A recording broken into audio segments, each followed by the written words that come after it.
Desde pequenos, somos familiarizados com a expressão vampiro, uma criatura mística e folclórica que se parece com um homem, mas se alimenta de um sangue humano. Tem hábitos noturnos e só pode ser morto através de uma estaca penetrada em seu peito. Desde a antiguidade, há histórias de caos e histeria coletiva quando mencionado a possibilidade de sua existência.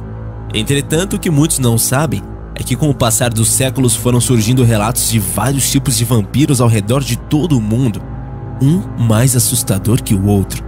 Esqueça os seus conceitos da palavra vampiro e conheça agora os 5 casos mais sombrios de vampiros ao longo da história.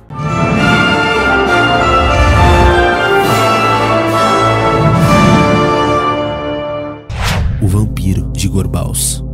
The Southern Necropolis é um cemitério de Gorbaus, distrito do sul de Glasgow, Escócia.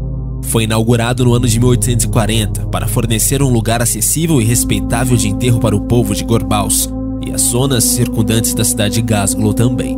Existem mais de 250 mil enterros dentro das muitas tocas. Essa história começou com um boato de que um vampiro com dentes de ferro estava no cemitério. O vampiro tinha aparentemente pegado 2 crianças. Dentro de algumas horas, o cemitério estava cheio de crianças com armas improvisadas, paus e facas caçando o vampiro. Autoridades culparam a ocorrência de ser histeria e influência dos quadrinhos norte-americanos, como Contos da Cripta. Mas já foi apontado que não haviam quadrinhos nessa época que apresentassem vampiros com dentes de ferro. Havia alguma verdade por trás do vampiro com dentes de ferro rodando o cemitério à noite e se alimentando de crianças? Foi um imaginário popular?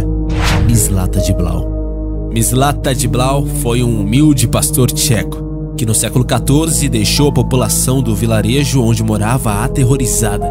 Segundo os relatos, depois que Mislata morreu, começou a correr o boato de que à noite ele supostamente chamava pelos nomes e aparecia para alguns habitantes do local. O problema é que os azarados que recebiam as visitas noturnas de defunto começaram a morrer poucos dias depois. Obviamente todos chegaram à conclusão que Mislata só podia ser um vampiro. Então seu corpo foi exumado e uma estaca cravada em seu coração. Só que o artifício não funcionou, pois segundo relatos das testemunhas, o defunto soltou uma gargalhada e suas aparições se tornaram cada vez mais violentas.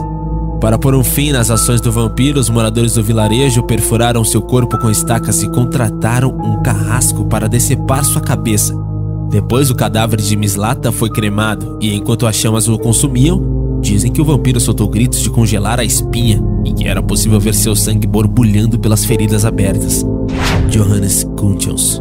Outro caso que foi registrado na República Tcheca foi o de Johannes Kuntius, um cara que, em 1582, teria sofrido um terrível acidente e se transformou no protagonista de uma história macabra. Johannes vivia no vilarejo de Pente, mas um dia levou um baita coice de seu cavalo na cabeça e apesar de ser levado ainda com vida até sua casa, não resistiu aos ferimentos e morreu. Só que antes de falecer, dizem que um gato preto pulou sobre sua cama, o que era considerado um baita sinal de mau agouro. Então, depois do enterro, o pessoal da região começou a ver ele perambulando à noite, levando consigo o cheiro da morte pelo vilarejo. Logo começaram a falar que ele era um vampiro, e para dar um basta em suas andanças sinistras, os moradores desenterraram o morto, cortaram seu corpo, o queimaram até ele virar cinzas e cobriram de terra sua cova vazia. O vampiro de Crogling Grange. O vampiro de Crogling Grange é uma das mais conhecidas histórias de vampiros da Grã-Bretanha. A lenda conta que a casa chamada Crogling Grange, em Cumberland, foi alugada a 3 irmãos, 2 homens e uma mulher, em Cranswells. A construção erguia-se solitária numa encosta e tinha apenas um pavimento. No início do século XIX, a família Fisher se mudou para uma propriedade maior, deixando-a alugada aos Cranswells. Todo o frio e longo inverno passou tranquilo para os inquilinos. Numa noite de junho, como a lua brilhava intensa, a irmã Cranswell resolveu deixar aberta as venezianas da janela, mantendo parte do vidro fechada.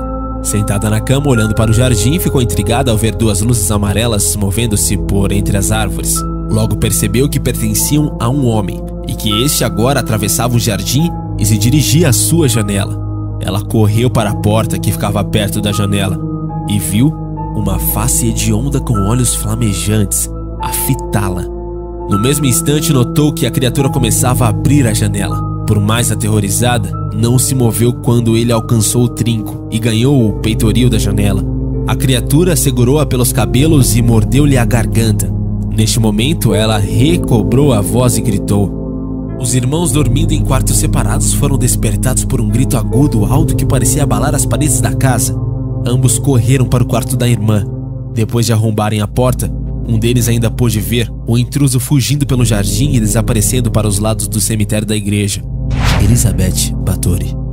Na crescente onda de vampirismo que invade a literatura, uma personalidade real ganha nova pele com próprios mortos-vivos das lendas de horror. Alvo de diversas publicações no exterior e no Brasil, a sofisticada aristocrata Elizabeth Báthory, conhecida como a Condessa Vampira, tem sua biografia recontada sob diferentes ângulos: bela, perversa e psicótica. Ela nasceu numa família que detinha o poder sobre todo o antigo reino da Hungria, território que hoje pertence à República Eslovaca. Era considerada uma das mais visitosas jovens de sua estirpe, e o seu temperamento instável e autoritário também a tornou personalidade temida nos arredores do castelo onde vivia.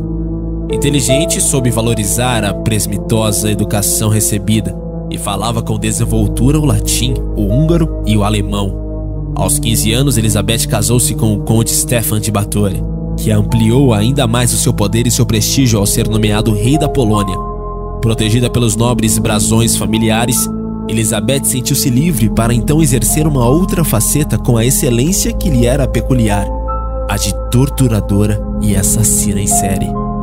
Esses atributos a tornariam conhecida em todo o mundo.